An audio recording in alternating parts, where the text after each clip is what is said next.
네, 함께 이 시간 하나님 말씀 보도록 하겠습니다.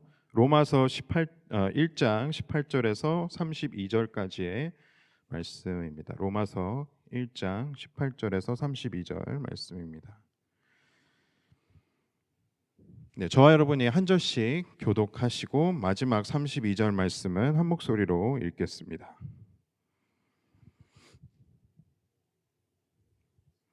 함께 받겠습니다. 하나님의 진노가 불의로 진리를 막는 사람들의 모든 경건하지 않음과 불의에 대하여 하늘로부터 나타나니 이는 하나님을 알만한 보이니라. 하나님께서 이를 그들에게 보이셨느니라.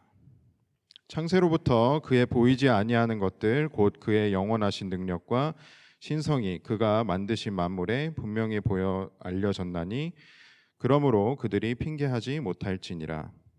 하나님을 알되 하나님을 영화롭게 아니하며 감사하지도 아니하고 오히려 그 생각이 허망하여지며 미련한 마음이 어두워졌나니 스스로 지혜 있다 하나 어리석게 되어 썩어지지 아니하는 하나님의 영광을 썩어질 사람과 새와 짐승과 기어다니는 동물 모양의 우상으로 바꾸었느니라.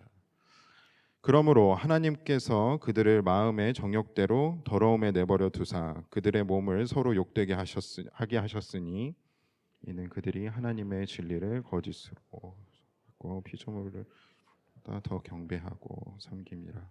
주는 곧 영원히 찬송하리시로다. 아멘.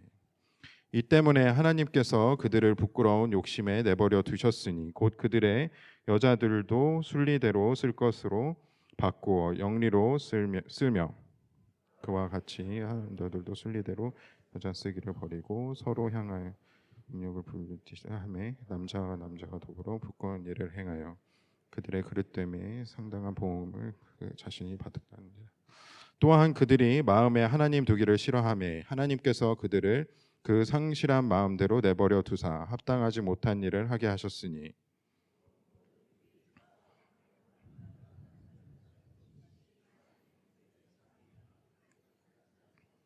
수군하는 자요 비방하는 자요 하나님께서 미워하시는 자요 능욕하는 자요 교만한 자요 자랑하는 자요 악을 도모하는 자요 부모를 거역하는 자요 우매하는 자요 배약하는 자요 무정한 자요 무자비한 자라. 함께 있습니다. 그들이 이 같은 일을 행하는 자는 사형에 해당한다고 하나님께서 정하심을 알고도 자기들만 행할 뿐 아니라 또한 그런 일을 행하는 자들을 옳다 하느니라. 아멘. 이 시간 이광 목사님 나오셔서 진노로 가득한 세상에서라는 제목으로 말씀 전해 주시겠습니다.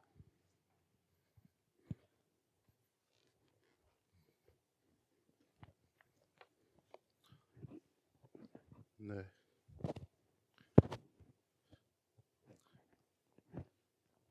어제 잘 들리세요? 안 들리시죠? 이거 제가 일부에도 시도했다가 안 돼서 들려요? 감사합니다. 손흥민 잘 보고 오셨죠? 저는 어제 설교 쓰느라 못 갔어요. 근데 혹시라도 다른 곳에서 오셔서 손흥민 못 보고 예배 오신 분들 진심으로 환영합니다. 포틀랜드에 선한 것이 날 수 없습니다, 여러분. 그리고 손흥민은 안 와도 예수님은 오십니다. 아멘. 저희가 지금 로마서를 계속해서 살펴보고 있습니다. 로마서를 살펴보고 있는데 로마서는 16장으로 나눠져 있죠. 그래서 우리가 나누게 될 때는 장수로 로마서를 나눠 볼 수도 있을 것 같아요. 16장으로 된 로마서가 있고 또 다른 방법으로 로마서를 나누는 방법이 있습니다. 설교하시는 분들이 조금 잘 사용하거나 아니면 신학교에서 학생들을 좀 가르치기 원하는 분들이나 성경 공부하시는 분들이 나누는 방법이기도 한데 각 주제에 따라서 로마서를 6가지 정도로 나누게 됩니다. 제가 그림을 한번 준비해 왔거든요. 한 번만 띄워주시면 감사하겠습니다. 네, 서론, 죄, 구원, 성화, 실천, 그리고 결론에 따라서 저 6가지 주제를 가지고 로마서가 진행이 되어지게 됩니다. 서론이라 하면 1절부터 17절까지예요. 18절이 아니고 1장 1절부터 17절까지고 죄에 대한 부분을 이야기하면서 1장 18절부터 3장 20절 그리고 3장 21절부터 이렇게 쭉 진행이 되어지게 되는데 저희가 고 목사님께서 마지막으로 로마서를 준비해 주셨을 때 설교해 주셨을 때는 로마서 3장 26절까지 봤어요. 그래서 그 부분까지 저희가 좀 생각을 해 보자면 구원 중간쯤 본 것 같아요. 그죠? 그 구원 중간까지 본 것 같아요. 그죠? 그래서 언제 다 보나 생각하시는 분들이 계실 수도 있을 것 같습니다. 길어 보이잖아요. 앞으로 성화도 봐야 되고 실천도 봐야 되고 결론도 봐야 되는데 우리가 남아있는 이 부분들을 잘 보기 위해서는 어떤 것들이 필요하냐 왔던 여정을 다시 한번 되돌아보는 것이 굉장히 중요할 것 같습니다. 왜냐하면 우리가 왔던 길을 되돌아보면서 우리가 여지껏 이런 부분들을 살펴봤지라고 정리가 되어지게 된다면 왔던 길을 다시 한번 살펴보면서 추진력을 얻게 되어지는 계기가 될 수도 있을 것 같아요. 그래서 그런 맥락으로 오늘 본문을 로마서 1장부터 3장까지 선택했고 읽은 본문 말씀은 1장 18절부터 3장 20절에 대한 부분입니다. 그래서 사실 우리가 읽은 본문을 가지고 1장 18절부터 32절까지를 가지고 중점적인 부분들을 살펴볼 것인데 오늘 어쨌든 본문은 1장부터 3장을 다 다루게 된다라고 생각을 하시면 쉬울 것 같습니다. 로마서의 서론은 복음에 대한 소개입니다. 바울은 서론에서 복음에 대해서 이야기하면서 여러 번 자신이 복음을 직접 전해주고자 하는 일종의 소망을 내비치고 있습니다. 왜 그토록 바울이 복음을 전해주기 원했느냐를 생각을 해보면 복음의 능력이 위대해서 그런 거예요. 그러면서 저희가 첫 번째 살펴볼 때 복음의 위대한 능력에 대해서 이야기를 해본 것도 같은데 또 다른 이유가 있습니다.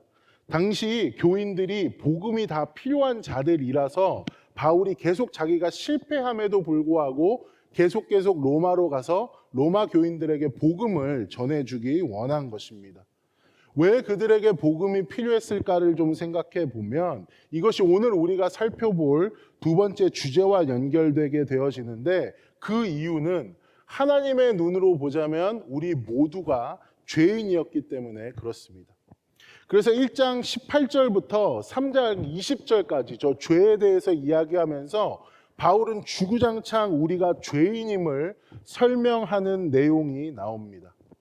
근데 막무가내도 너희들이 다 죄인이다 이런 식으로 얘기하지는 않고요.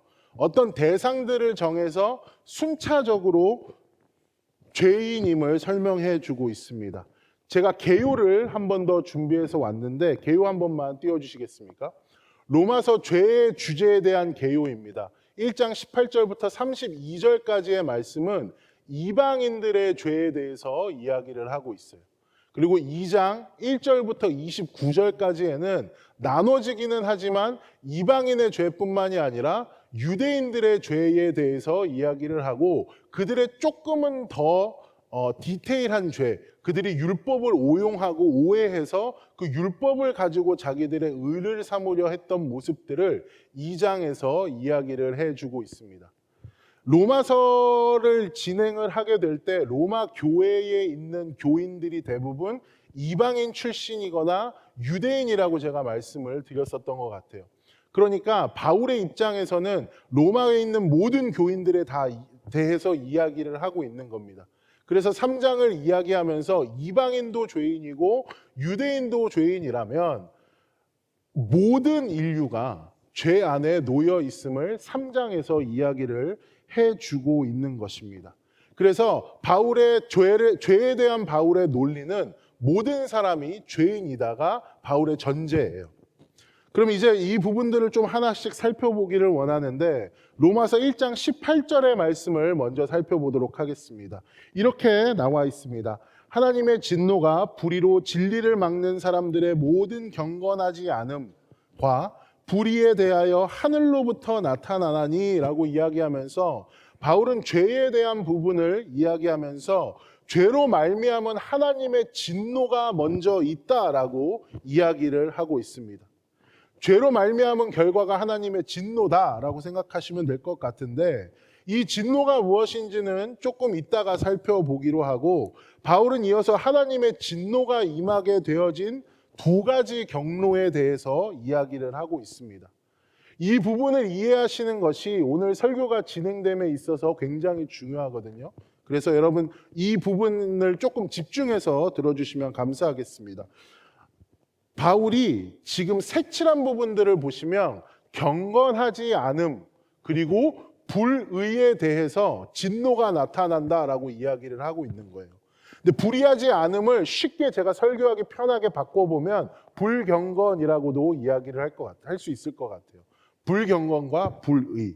그래서 바울은 진노가 임하게 되는 경로를 불경건과 불의로 설명을 하고 있습니다. 그렇다면 불경건은 무엇이고 불의는 무엇인지를 하나씩 살펴보기를 원하는데, 먼저 불경건이라는 단어에 대해서 살펴보도록 하겠습니다. 불경건이라 함은 godlessness입니다. 그러니까 하나님이 없는 것 같은 시기를 얘기하는 것입니다. 굳이 원어에 대한 이야기를 안 하더라도 영어가 굉장히 저 단어, 불경건이라는 단어를 잘 설명해 주고 있는 것 같습니다. 하나님을 향한 마땅한 공경이 없는 상태, 하나님을 부인하고 있는 모습이 불경건으로 대표되어지고 있는 로마서에서 바울이 이야기하는 모습입니다.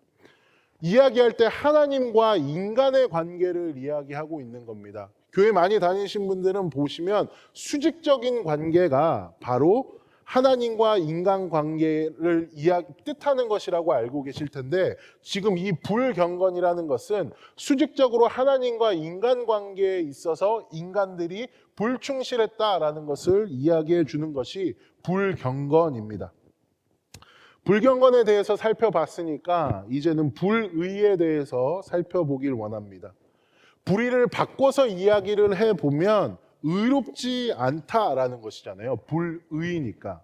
그러면 의로운 것이 무엇인지를 우리가 다시 한번 생각해 봐야 하는데, 제가 로마서 1장 17절, 18절, 16절, 17절 설교할 때 무슨 이야기를 드렸냐 하면, 하나님의 의로움을 이야기하면서 의로움이라는 것이 단순히 도덕적인 개념이나 정의에 관한 것을 이야기하는 것이 아니라 하나님께서 자기 백성들에게 신실하셨음, 성실하셨음을, 열심을 나타내어 주셨음을 알려주는 그 뜻이 의로움이다라고 이야기를 했습니다. 그러니까 오늘 불의라고 쓰여진 단어도 같습니다. 하나님께서 자신의 백성들에게 성실하셨었던 것이 의로움이라고 이야기를 한다면, 불의라 함은 성실하지 않은 거예요. 의롭지가 않다라는 것은 충실하지 않다라는 것을 의미합니다. 그렇다면 어떠한 부분에서 의롭지 못하고, 그러니까 어떠한 부분에서 성실하지 못하고 신실하지 못하느냐? 하나님께서 주신 언약을 지킴에 있어서 의롭지 않고 성실하지 못했다라는 것을 불의로 설명을 할 수 있습니다. 하나님께서 주신 약속, 하나님께서 주신 언약, 계명을 한번 생각해 보십시오. 저는 지금 생각나는 것이 간음하지 마라, 거짓말하지 마라, 이런 계명이 먼저 생각이 납니다. 즉 이런 계명에서 불의했다라는 것은 이런 계명을 지키지 못했다라고 이야기를 하고 있는 거죠. 그래서 실제로 29절에서 30절을 보게 되어지시면, 오늘 본문을 보게 되어지시면 바울은 불의에 대한 죄를 지적하면서 질투나 시기나 탐욕의 이런 부분들을 이야기하고 있습니다. 그래서 이 불의는 우리가 보편적으로 생각하는 도덕적인 죄라고 생각을 하시면 쉬울 것 같습니다. 그래서 정리를 해보면 불경건은 그래서 무엇이냐? 수직적인 하나님과 인간관계의 죄를 이야기하는 것이고, 경건하지 못한 것, 하나님과의 관계에서 충실하지 못한 것을 이야기하는 것이고, 이 불의라는 것은 수평적인 관계에서 인간과 인간 사이에 하나님께서 주신 언약을 많이 지키지 못했다라는 것을 생각하면 쉬우실 것 같아요. 불경건과 불의라는 단어를 저희가 이렇게 살펴봤습니다. 그럼 이제 다음으로 살펴보기 원하는 것은 죄로 이해할 수 있는 불경건과 불의가 서로 가지고 있는 다이나믹, 관계가 있어요. 그래서 이 불경건과 불의의 관계를 좀 살펴보길 원하는데 23절부터 31절의 말씀이 이 사실을 굉장히 이 관계를 너무나도 잘 나타내 주고 있습니다. 23절부터 24절 먼저 함께 보도록 하겠습니다. 23절입니다. 썩어지지 아니하는 하나님의 영광을 썩어질 사람과 새와 짐승과 기어다니는 동물 모양의 우상으로 바꾸었대요. 하나님과 인간 관계에 대한 이야기를 하는 겁니다. 우상 숭배했다고요. 그래서 23절에 대한 이야기는 불경건입니다. 그리고 나서 한번 보십시오. 그러므로 라고 이야기하면서 23절에서 이야기하고 있는 내용을 그대로 받습니다. 받고 나서 무엇을 이야기하느냐? 하나님께서 그들의 마음의 정욕대로 더러움에 내버려 두사 그들의 몸을 서로 욕되게 하셨으니 라고 이야기하고 있습니다. 그들의 마음의 정욕대로 내버려 두사 그들의 몸을 서로 욕되게 했다라는 의미는 하나님께서 주신 성을 잘못 사용했다라는 내용입니다. 그러니까 인간과 인간의 관계를 이야기하고 있는 거죠. 그러니까 불의가 되어집니다. 25절, 26절 함께 보도록 하겠습니다.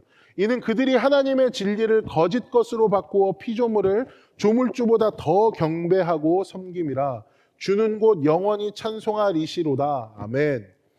하나님은 영원히 찬송받아야 할 존재이심을 알고도 그들은 하나님을 창조한 것이 아니라 하나님이 창조해 두신 어떠한 것들을 하나님인 양 섬겼다라는 것입니다. 이것도 불경건에 대한 내용이죠. 하나님과 인간관계의 내용입니다. 그리고 나서 똑같이 봤습니다. 이 때문에 하나님께서 그들을 부끄러운 욕심에 내버려 두셨으니 곧 그들의 여자들도 순리대로 쓸 것을 바꾸어 영리로 쓰며 그와 같이 남자들도 순리대로 여자 쓰기를 버리고 서로 향하여 음욕이 부릴 듯하며 남자가 남자와 더불어 부끄러운 일을 행하며 그들의 그릇됨에 상당한 보응을 그들 자신이 받았느니라 라고 이야기하면서 26절, 27절은 인간과 인간관계에 대한 이야기를 하는 겁니다. 그러니까 불의겠네요. 그죠? 28절 가보겠습니다. 또한 그들이 마음에 하나님 두기를 싫어하며 하나님께서 그들을 그 상실한 마음대로 내버려 두사 합당하지 못한 일을 하게 하셨으니 이제 아시겠죠? 이것도 하나님과 인간관계의 얘기입니다. 그러니까 불경건이 되어지는 것이고 곧 모든 불의, 추악, 탐욕, 악의가 가득한 자요 시기, 살인, 분쟁, 사기, 악독이 가득한 자요 수군수군하는 자요 비방하는 자요 하나님께서 미워하시는 자요 이렇게 쭉 얘기하면서 사람과 사람과의 관계에서 이들의 불의가 드러났음을 29절부터 31절까지 설명을 해주고 있습니다. 그러니까 23절부터 31절 가운데 우리가 발견할 수 있는 불경건과 불의의 관계는 불의가 있기 전에 반드시 먼저 보여지는 불경건의 모습이 있다라는 것입니다. 즉 하나님을 마음에 두기 싫어하고 하나님의 진리와 영광을 썩어질 것으로 바꾸어 버리는 하나님의 관계가 틀어져 있는 어떠한 행동들이 반드시 등장하게 되어집니다. 불경건이 그리고 나서 무엇을 불러옵니까? 불의를 불러옵니다. 생각해 보세요. 여러분이 하나님에 대한 감사나 하나님과의 인격적인 소통이 사라졌던 시기를 한번 생각해 보십시오. 여러분 주변에 하나님께서 주셨던 그 은혜를 발견해내지 못할 때 여러분이 세상에 대해 하는 걱정이나 두려움이나 불평이나 불만이 늘어가지 않으셨습니까? 받아도 좋은 것인지 모르고 누려도 좋은 것인지 모르는 하나님을 발견하지 못하셨었잖아요. 그러니까 결국에는 그 하나님을 발견하지 못하는 불경건이 우리의 마음으로 하여금 계속 채우게 하는 것은 무엇이냐? 나입니다. 나. 내가 편하고 내가 만족하면 그만이고 내 눈에 좋은 대로 바꾸어 써도 아무런 문제가 되어지지 않는 상태, 그 상태가 그 욕망이 우리의 마음을 차지하게 되는 것입니다. 그리고 그 마음이 결국은 불의다. 그리고 그 불의가 결국에는 커지고 불어나서 살인, 분쟁, 시기, 아니면 성을 왜곡해서 쓰는 이런 행동들이 나타나게 되어진다는 것입니다. 여기서 나오는 행동들은 비단 예일 뿐입니다. 저게 절대적이다라고 이야기하는 것이 아니라 여러분만이 생각하는 불경건이 들어왔을 때 불의가 나타나는 모습들이 있으실 거예요. 이와 같은 패턴, 불경건과 불의가 반드시 함께하게 되어지는 이 패턴은 1장의 유대인들의 죄에서만 이방인들의 죄에서만 드러나는 것이 아니라 유대인들의 죄를 이야기하는 2장에서도 동일하게 나타나는데, 로마서 2장 1절부터 5절까지의 말씀을 함께 보도록 하겠습니다. 1절과 2절과 3절, 아까 비슷한 거 설명해 드렸으니까 그냥 갈게요. 1장, 2장, 1절, 2절, 3절은 불의에 대한 이야기입니다. 유대인들이 이방인을 보고 이방인의 죄를 정죄하고 이방인들을 마음대로 심판해서 그들을 판단했던 것, 그것이 유대인과 이방인 사이의 사이가 흐트러져 버렸던 그 죄, 그것이 불의입니다. 4절과 5절은 불경건에 대한 이야기를 하고 있습니다. 읽어보시면 이해가 될 텐데 5절만 보고 얘기를 해보면, 다만 내 고집과 회개하지 아니한 마음을 따라서 진노의 날 곧 하나님의 의로우신 심판이 났는 그 날에 임할 진노를 내게 쌓는도다. 그러니까 지금 유대인들이 너희들이 사람을 판단하고 너희들은 그러지 않은 것처럼 누군가를 정죄하는 그 모습이 결국엔 너희들의 고집으로 발견된 것이고, 그 고집을 발견해내지 못하고 하나님이 없는 것처럼 회개하지 아니하고 인정하지 아니하는 그 마음을 따라서 나의 진노가 쌓일 것이다 라고 이야기해 주고 있는 것이죠. 그래서 이렇게 바울은 로마서를 통하여서 죄를 만들어내는 불경건과 불의는 뗄래야 뗄 수 없는 관계임을 이야기해 주고 있습니다. 1부 때 이렇게 설명을 드렸습니다. 이 불의와 불경건의 관계는 마치 여러분들이 패스트푸드점에 들어가면 햄버거만 사갖고 나오지 않잖아요. 그죠? 감자튀김을 반드시 사야 합니다. 같은 거예요. 아니면 뭐 짜장면 먹을 때 단무지 먹는다던가 그런 이치랑 같습니다. 반드시 따라다닐 수밖에 없는 거예요. 그래서 이런 불경건과 불의에 대한 이해관계로 미루어 보았을 때 경건함의 회복이 없이 인간의 힘으로 자기가 제 아무리 이 시기 가운데 일어나는 불의를 고쳐보겠다고 노력한들 그것은 다른 불의를 만들어낼 수밖에 없습니다. 성경을 보면 모세의 이야기가 나와요. 그렇죠? 모세가 하나님께 다스림을 받기 그 전 상황에 자기가 애굽의 왕자였을 때 같은 히브리인으로서 애굽 사람들이 히브리인을 괴롭히는 모습을 봅니다. 화가 납니다. 어떠한 불의를 보면서 자기가 정의감을 불태워요. 그리고 나서 무슨 일을 합니까? 놀랍게 다른 불의를 일으킵니다. 죽여버리잖아요. 가인과 아벨을 한번 생각해 보도록 하겠습니다. 여러분, 가인에게 있어서 하나님이란 존재는 예배의 대상이나 경배의 대상이 아니었습니다. 단순히 자기가 드린 제물을 받지 않는 자기의 정성을 평가하는 심판관 정도에 불과했어요. 그렇게 하나님과의 관계가 뒤틀려 있었습니다. 그 하나님과의 관계가 뒤틀어져 있으니까 어떤 일이 생겨납니까? 자신의 제물을 받지 않는 이 상황, 그리고 자신의 동생인 아벨의 제물을 받게 되는, 같은 정성을 들였음에도 불구하고 자신의 예배가 받아들여지지 않는 이 상황은 가인에게 있어서 불공정한 상황입니다. 불의예요. 그러니까 하나님이 지금 불공평한 것을 행하고 계시는 겁니다. 그래서 그 불의를 본 가인이 무슨 일을 합니까? 불공정하게 만든 아벨을 죽여버립니다. 이렇게 결국 하나님을 향한 불경건이 아우를 죽이는 불의로 나타나게 되어지는 것입니다. 근데 이들이 한 행동이 뭐라고요? 모세도 가인도 자신이 자신 나름대로 일어나는 불의에 대한 반응을 해낸 거예요.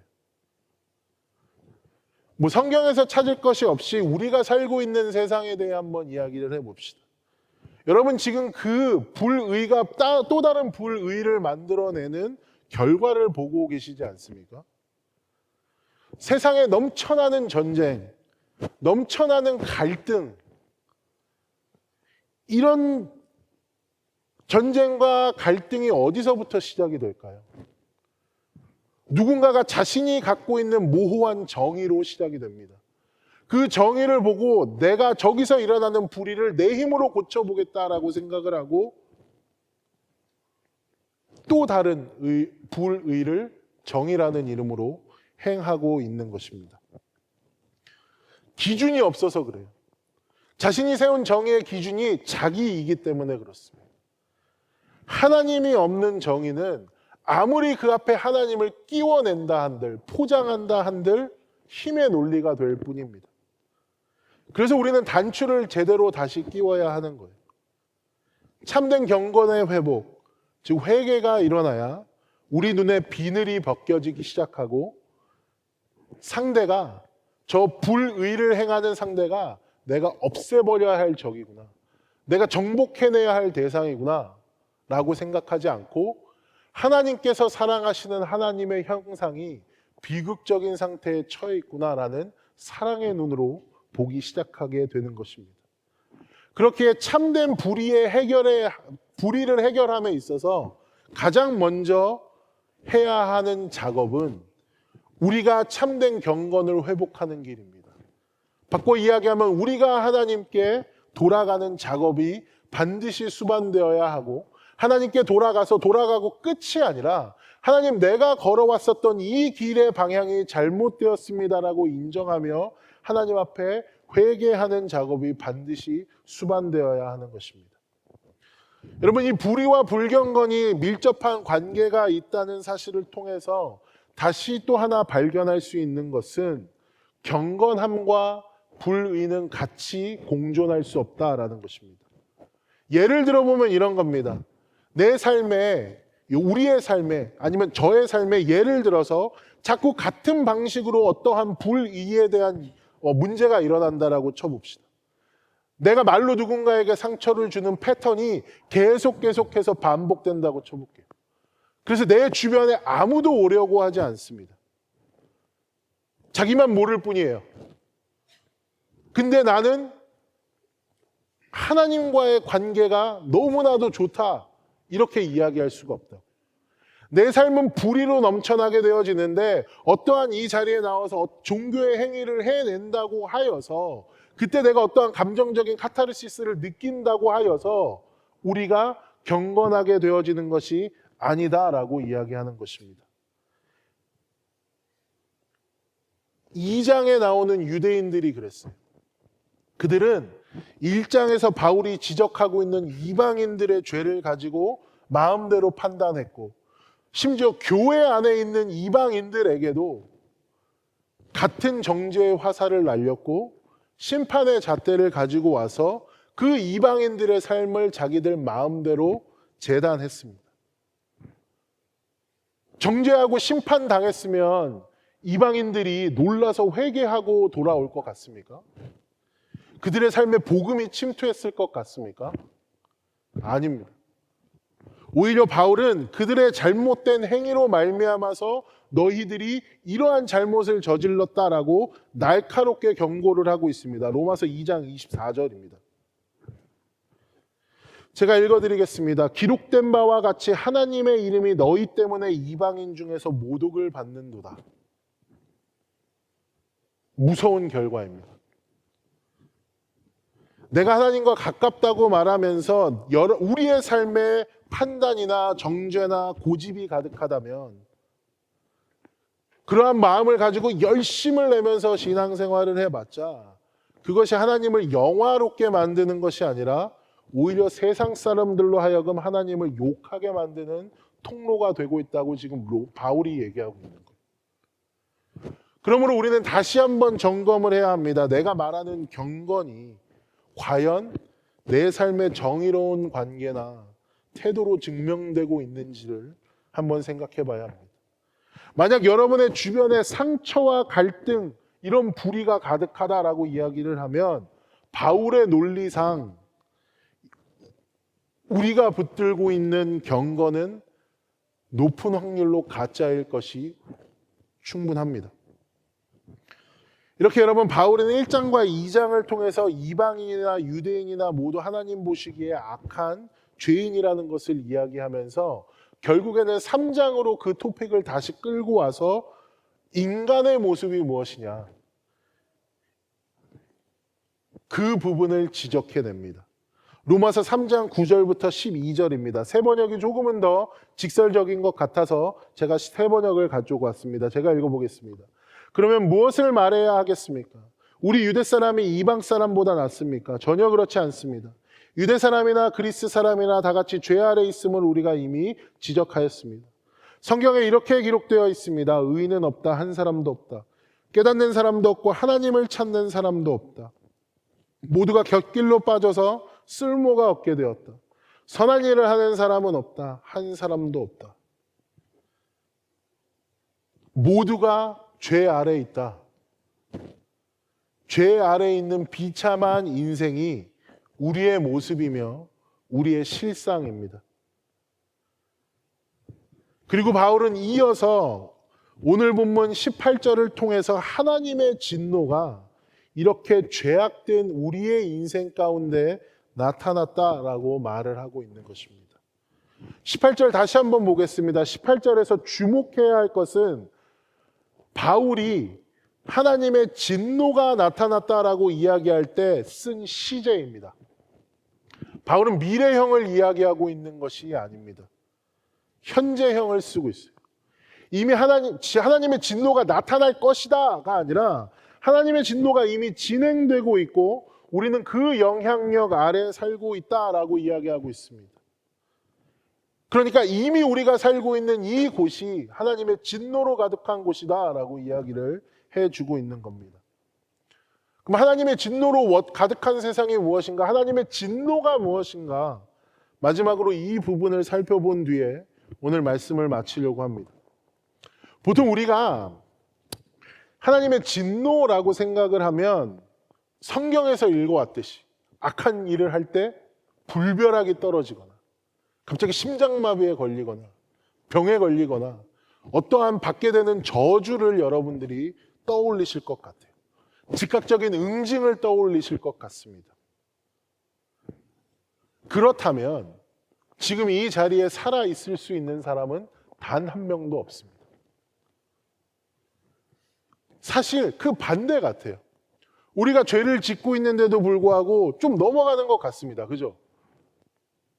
나쁜 말 하고 나쁜 짓도 좀 하는데 잠깐 찔리는데 그 상황 잠깐 모면하고 나면 나에게 엄청난 이득이 오고 결국엔 이거 잘했다, 안 걸렸으니까. 10계명의 11번째 계명 있잖아요. 걸리지 마라. 그거 잘 할 수 있잖아요.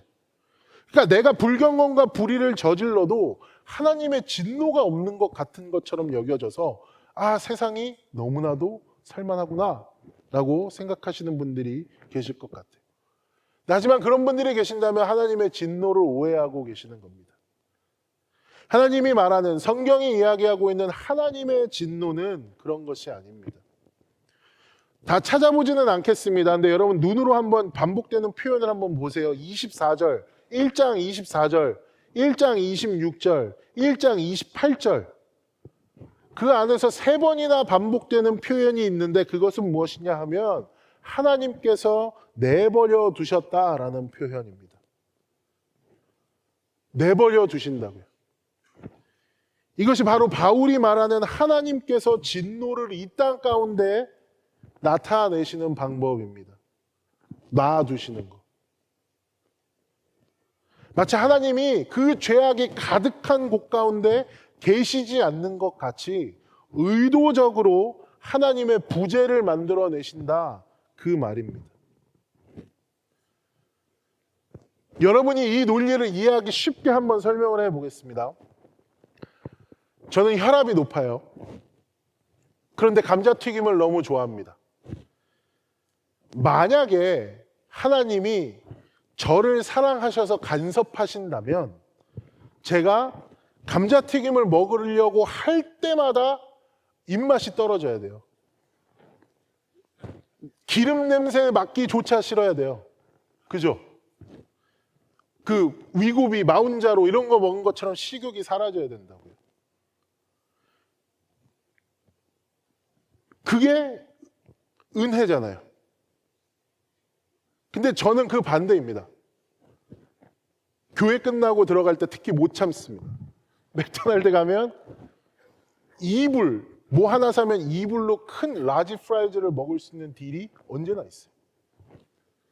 그러니까 2불로 햄버거도 먹고 프라이즈도 먹을 수 있는 놀라운 것이 바로 맥도날드입니다. 계속 먹어요. 그래서 그러면 무서운 진노가 하나님께서 임했다라고 이야기를 해보면 하나님의 진노는 제가 먹고 싶은 대로 마음껏 먹게 내버려 두시는 겁니다.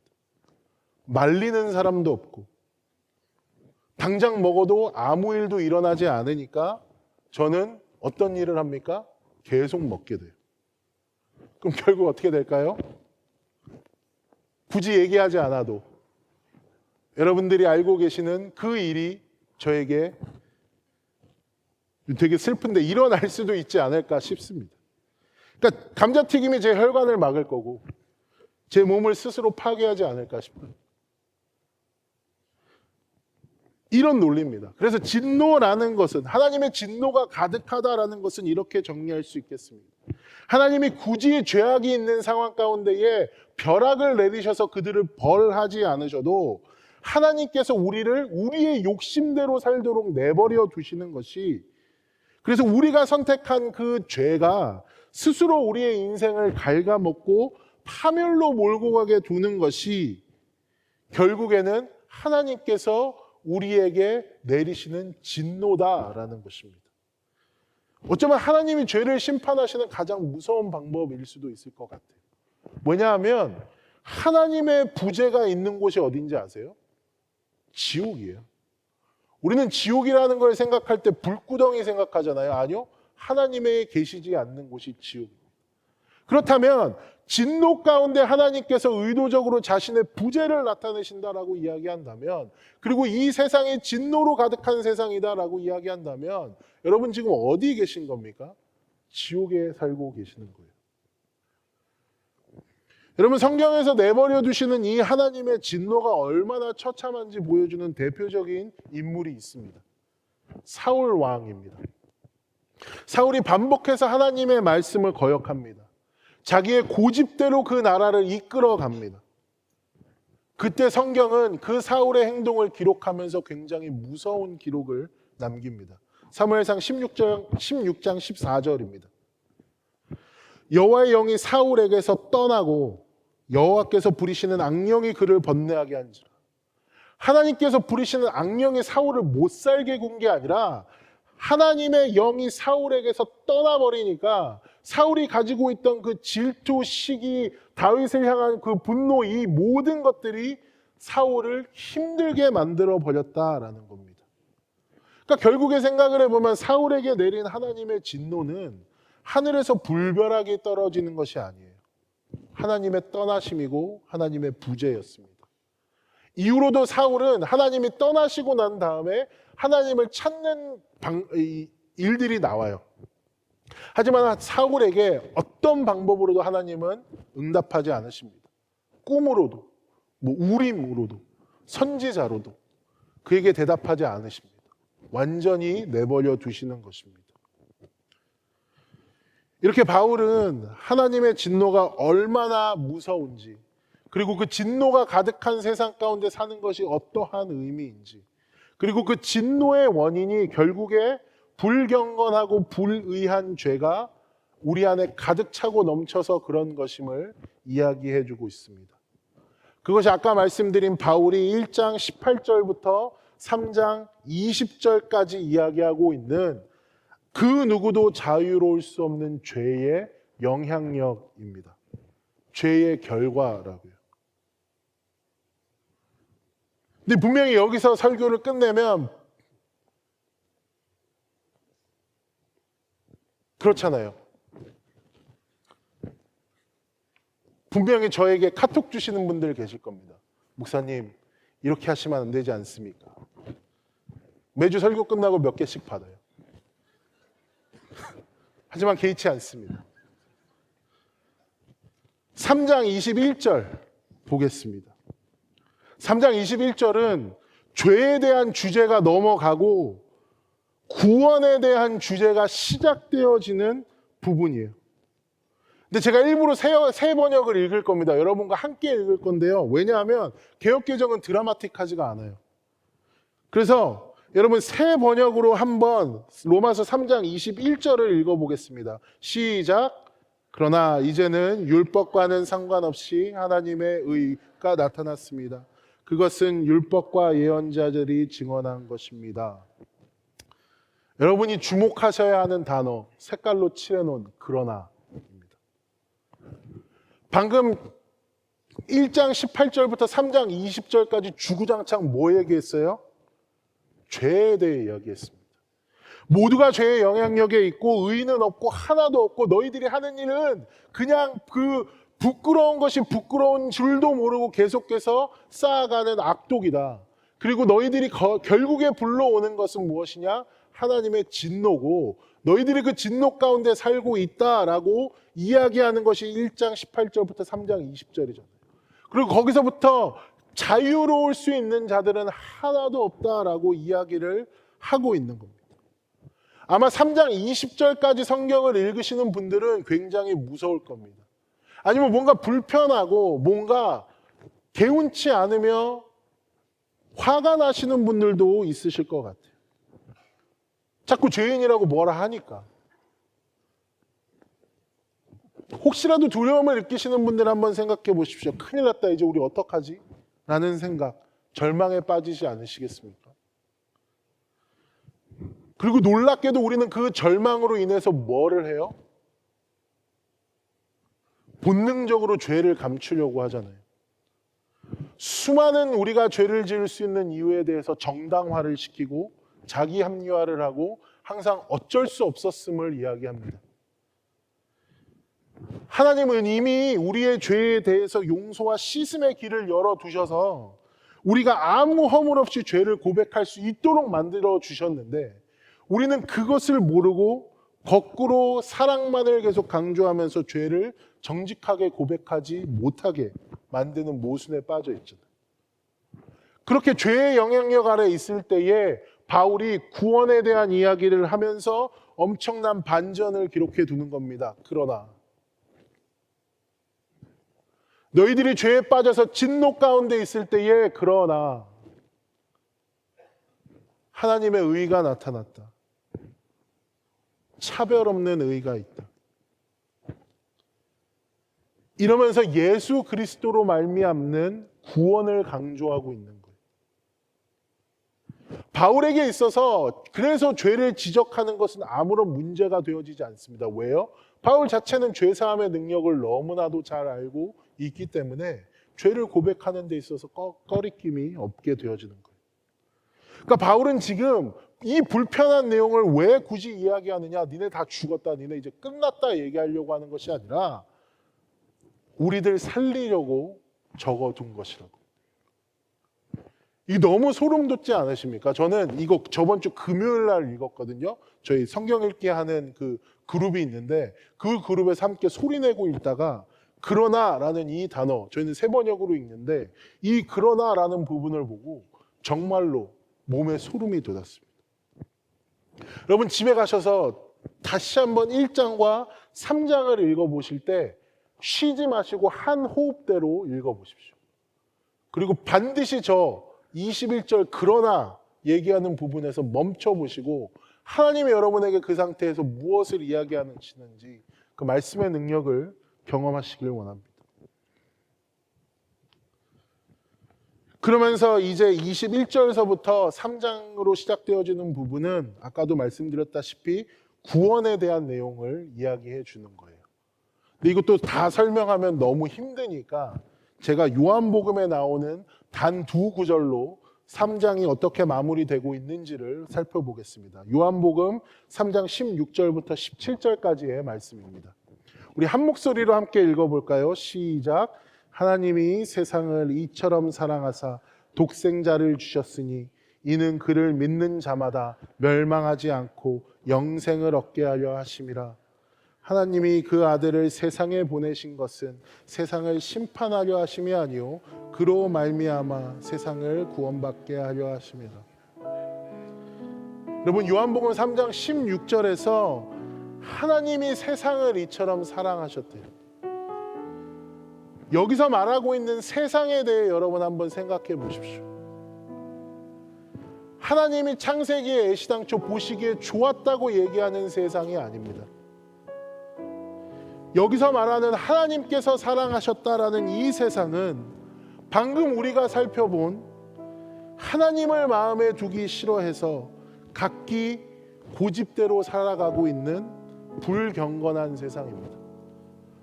서로를 판단하고 정죄하고 또 전쟁과 갈등 속에서 스스로를 파괴해 가고 있는 불의로 가득 찬 세상입니다. 그래서 하나님의 진노가 임해서 하나님의 부재가 가득한 마치 지옥처럼 살고 있는 그 세상을 하나님께서 사랑하셨다라고 예수님이 직접 이야기하신 내용입니다. 하나님은 진노로 가득한 세상에 살고 있으면서도 이 세상은 살만하구나, 이렇게 이야기하고 있는 우리를 가만히 내버려 두지 않으셨다. 그러니까 결국에는 하나님께서 우리를 유기하신 것 같지만 유기하신 것이 아니라 자신의 아들을 보내셔서 우리를 다 살려내시는 겁니다. 그래서 17절에서 이렇게 기록을 하는 겁니다. 하나님의 아들은 진노 가운데 있는 이 세상을 심판하러 온 게 아니다, 구원하러 왔다. 여러분, 하나님이 세상을 이처럼 사랑하셨다라고 이야기합니다. 여기서 말하는 이 사랑은 자격 있는 자에게 주시는 보상이 아닙니다. 진노받아서 마땅했던 우리, 하나님을 거역하면서 끝까지 나 좀 내버려 두라고, 내 기도가 이루어지게 해달라고, 왜 내 기도 이루어지지 않게 하시느냐고 물어보던 우리를 향한 하나님의 아름다운 간섭입니다. 말씀을 마무리하기를 원합니다. 여러분, 예수님께서 이 땅 가운데 오셨다라고 이야기를 할 때는 그 진노 가운데 우리를 살려주기 위해서 오셨다라고 이야기를 할 때는 로마서에만 국한된 말씀이 아닙니다. 로마에 살고 있던 교인들에게만 이야기하고자 하신 것이 아닙니다. 지금을 살아가는 우리에게 말씀하고 계시는 겁니다. 내가 이 지옥 같은 세상 가운데에 내가 이 자리에 와서 너희를 구원하고 너희를 살려내기 위해 왔다라고 이야기하는 것입니다. 여러분들이 이 말씀을 생각하시면서 여러분, 빛 되신 예수님 앞에 다시 한번 나오십시오.